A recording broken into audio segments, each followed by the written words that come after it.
Thank you. So this item comes at the request of James McDonald, who has joined us tonight, and also with support from Ingy Biskiner, former environmental commissioner. And it was a really great idea. I looked at the website they recommended, and basically it's pretty well charted out what the city would need to do to become an official bee city, which includes several actions that I think we probably already have the capacity to do and can just be doing it in a more focused way and bring in the bee people to be partnering with our city to achieve some of those goals that a bee city has. And so you'll see in the recommendation, the main item to kind of decide tonight is if we wanted to form a subcommittee or if we just wanted to task the environmental commission with being the official bee committee. And my recommendation after discussing with the city manager is that the environmental commission take this on, so there would be a standing item, maybe quarterly or as appropriate, to discuss the bee efforts, the pollinator efforts within the city. So some suggestions that we had is to use EcoFest as the yearly event where we promote pollinators and activities that we can take on as a city, and to just find more opportunity to increase our pollinator habitat, to review our pest management plan, and to promote it. So it's pretty straightforward, and I think we have the support here from the community to make it happen. Anything to add, Joy? Yes, and I know that we talked about how this would really work very nicely with our native plant policy that we're developing and also with our open space initiative. So it's very complementary, and that's all I wanted to add. Very excited to consider this item today. Do we have any public speakers? We have three, Mayor. Okay, go ahead. They are James McDonald, Eric Robinson, and Rose Hogling.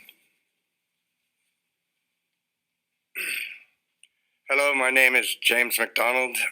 Thank you for allowing me to speak up here. Up here we have a picture of some woman giving an award to some guy. No, I do the names, but the point of I am having it up here is Bee City USA is sort of a misnomer, clickbait. Bees are trendy.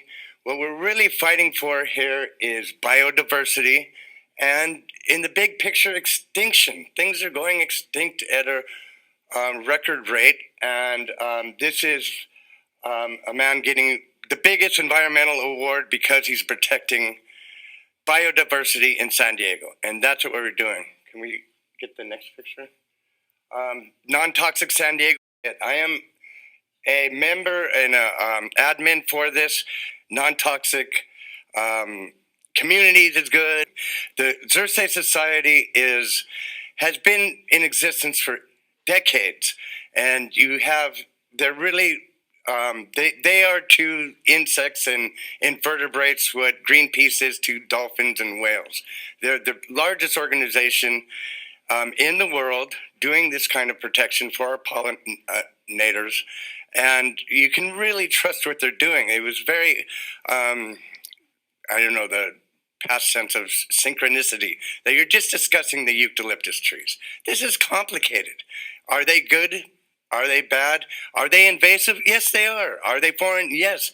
Do they provide a huge benefit to our pollinators? Yes, they do.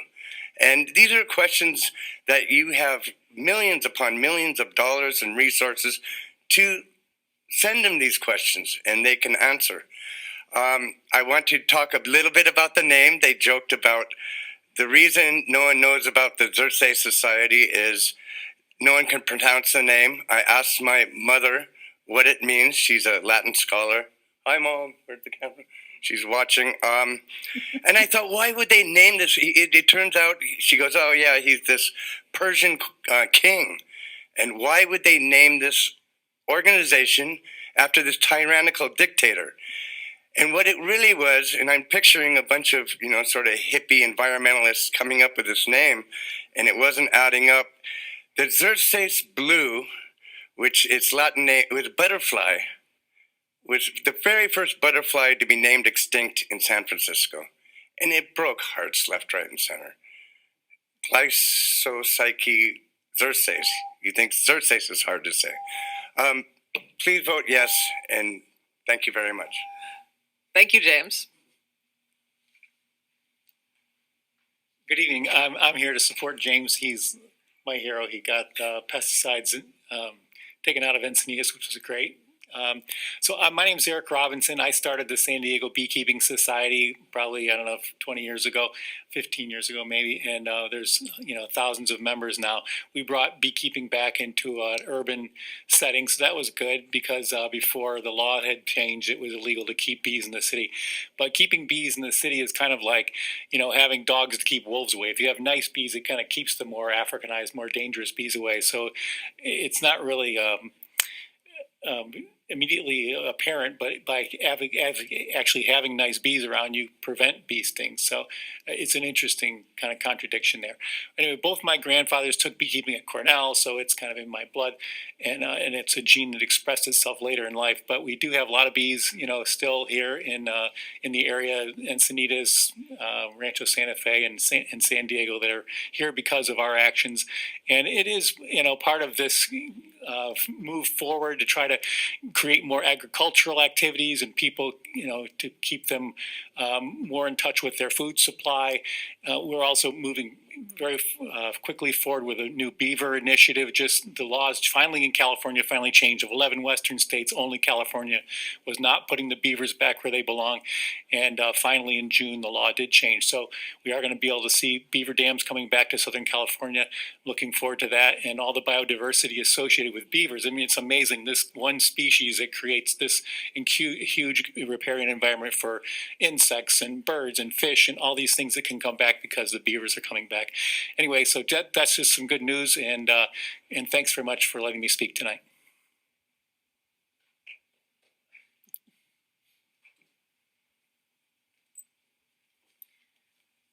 Good evening. My name is Rose Hobling. Thank you for having me here to speak today. I'm a former behavioral therapist. I became a beekeeper with Encinitas Bee Company, and I've worked to help rescue and relocate the bees from people's homes and businesses in North County for 3 years.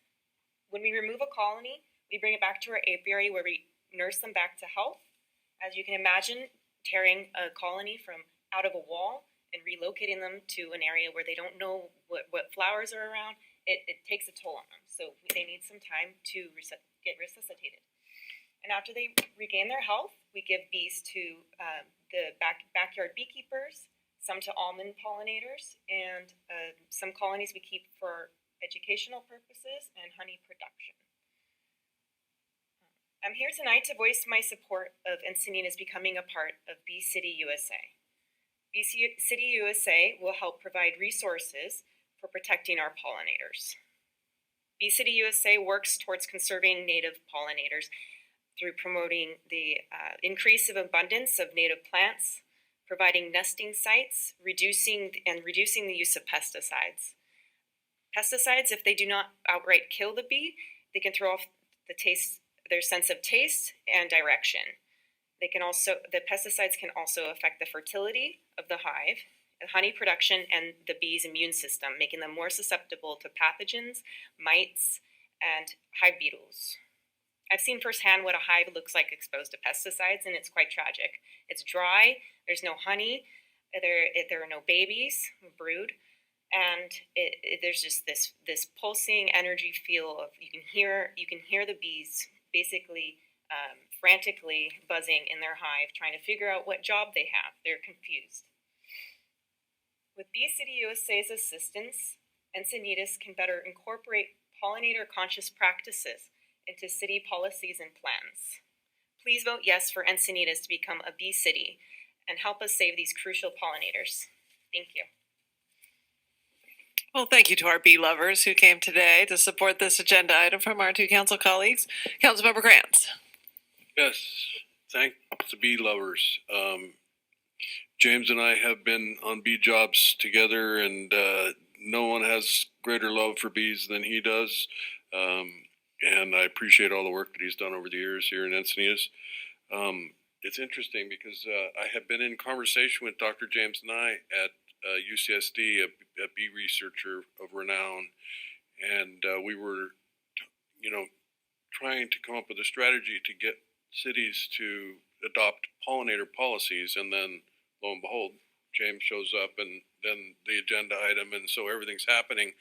We will hopefully be one of the first cities.